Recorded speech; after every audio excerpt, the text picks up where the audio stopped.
আমি পুনরুত্থান ও জীবন, যে আমাকে বিশ্বাস করে সে মরিলেও জীবিত হইবে, আর যে কেউ জীবিত থাকে আমাকে বিশ্বাস করে সে কখনো মরিবে না। যাই প্রভুর বাক্য।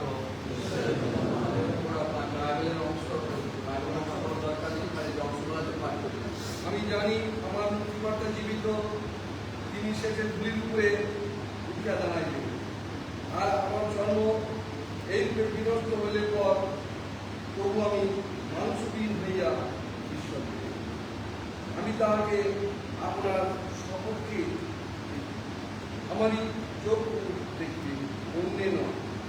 আমরা সকলে কিছুর সঙ্গে আনিলেন, আর আমরা নিশ্চয়ই কিছুর সঙ্গে যাইতে পারি না। সদা প্রভু দিয়াছিলেন, সদা প্রভু লইয়াছেন, সদা প্রভুর নাম ধন্য।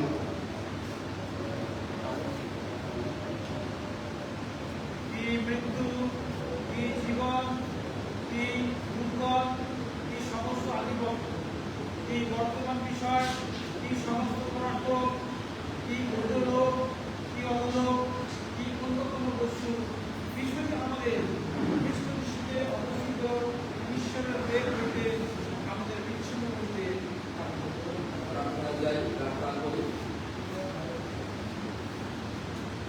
ঈশ্বর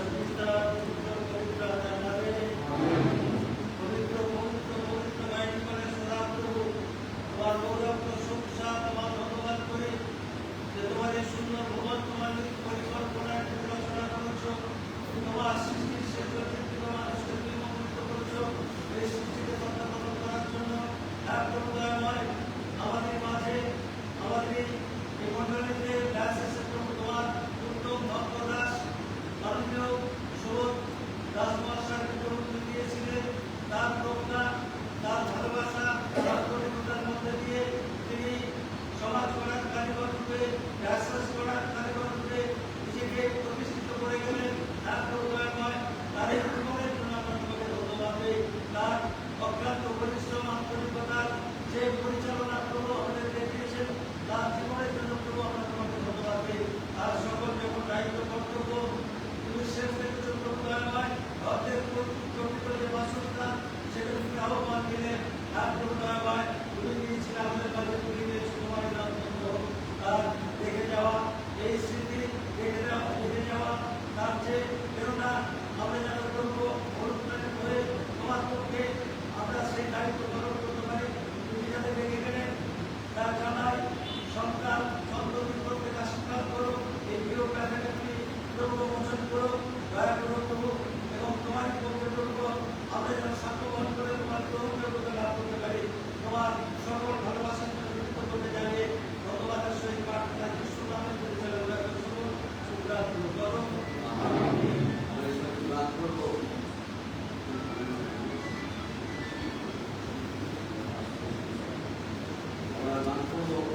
আর সুন্দর সুন্দর স্বর্গদেশ অবস্থান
সেই ভক্ত সন্তানের স্থান কোথায়?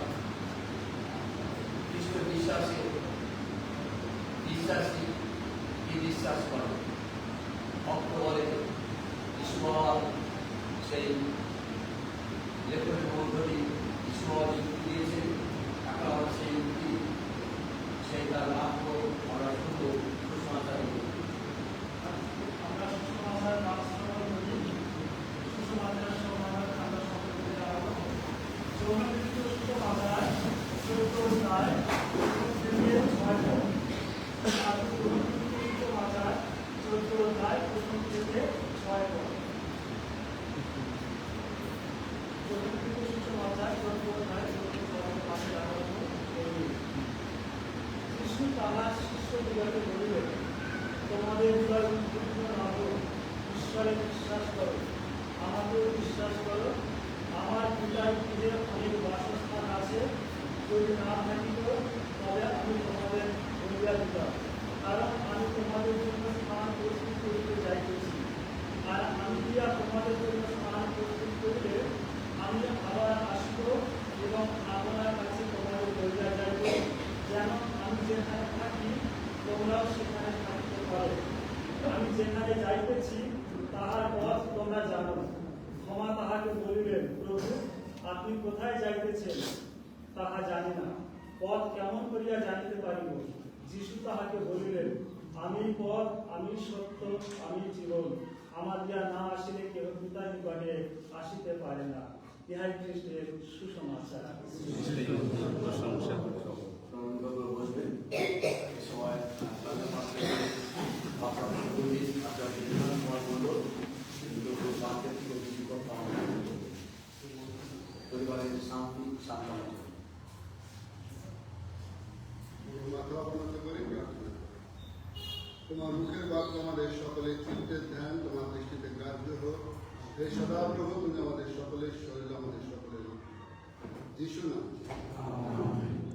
আজকে আমরা এই বিশেষ মুহূর্তে যখন উপস্থিত হয়েছি, আর তখন আমরা সবাই বসে থাকলে একজন মাত্র মানুষই আছে যার ভিতরে প্রাণ নেই, যিনি প্রবোধে নিদ্রিত হয়েছে।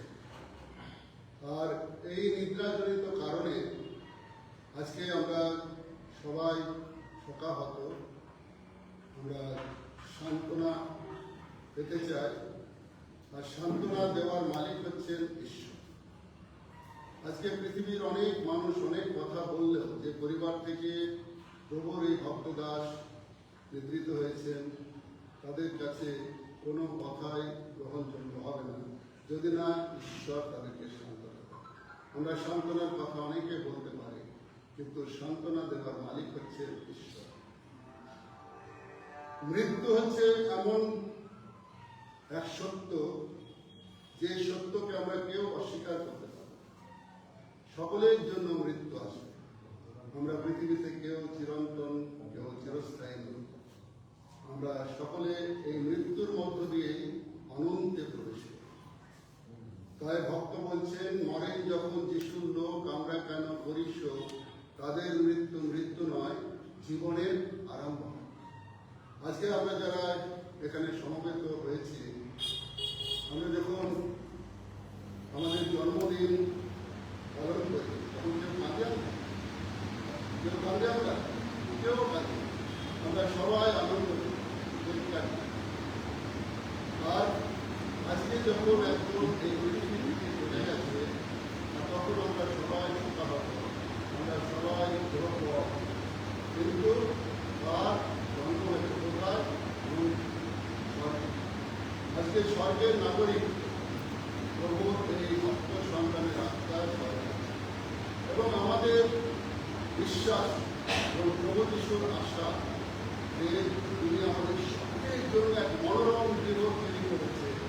আর সেই গৃহে আমাদের এই গৃহজন তিনি অবস্থান। আর যিশুর কাছে যারা থাকে তারা কি অসুখী হতে পারে? তারা যিশুর কাছে যারা থাকে তারা সুখী নয়। তাই আমাদের এই যে যিশুর কাছে আত্মা, যিশুর সান্নিধ্যে আছে এবং চির আনন্দে এবং আমাদের জন্য এক আশার বাণী যিশু খ্রিস্ট দিয়ে গেছে যে আমরা একদিন মিলিত প্রভু যিশুর দীপাবনে আমরা সবাই মিলিত হব। সেই প্রত্যাশা, সেই আশা নিয়ে আমরা এগিয়ে চলব এবং বিশ্বাস স্থির থাকব। আর সেই মহাপ্রভে আমাদের সকলের জন্য সকলের এক আনন্দ থাকবে। সেই প্রতীক্ষা নিয়ে আমরা জীবনের পথে এগিয়ে চলি। কারণ আমরা যাব, আমাদেরকে এই দিন সর্বোপরি দেয় যে তুমি প্রস্তুত থাকো। তাই প্রভুদের প্রিয়জন, আজকে যারা অশান্ত, যারা সান্ত্বনারহিত, তাদের কাছে একটাই কথা আর তা হচ্ছে শীঘ্র আসছে, যেন সেই আনন্দে ঈশ্বর আমাদের প্রত্যেককে আশীর্বাদ করি। যারা সান্ত্বনা পেতে চায় তাদের কাছে এই আশা প্রভু যীশু খ্রিস্ট বলেছেন যে অন্য যারা কারণ তারা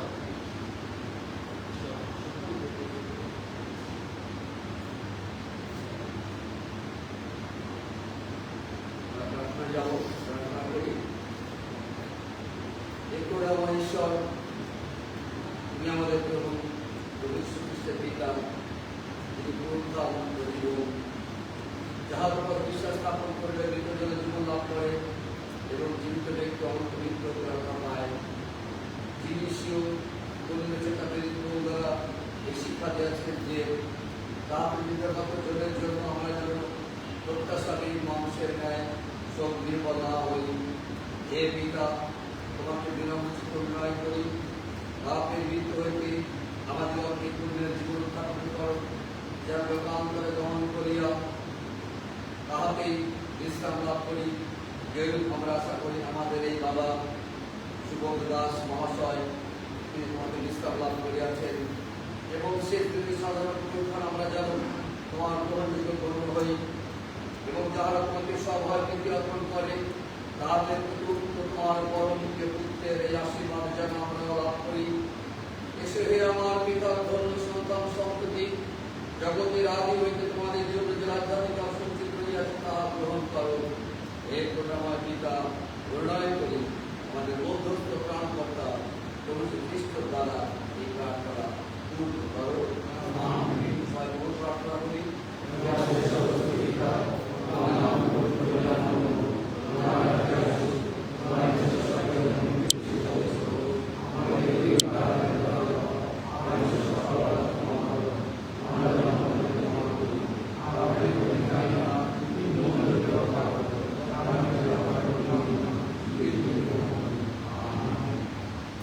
যিনি যুগ পর্যায়ে রাজা আপনার সদস্য একমাত্র জ্ঞানময় ঈশ্বর, যুগ পর্যায়ে যুগে যুগে আমাদের সম্মান ও গরিমা হোক। আমিন। এই সময়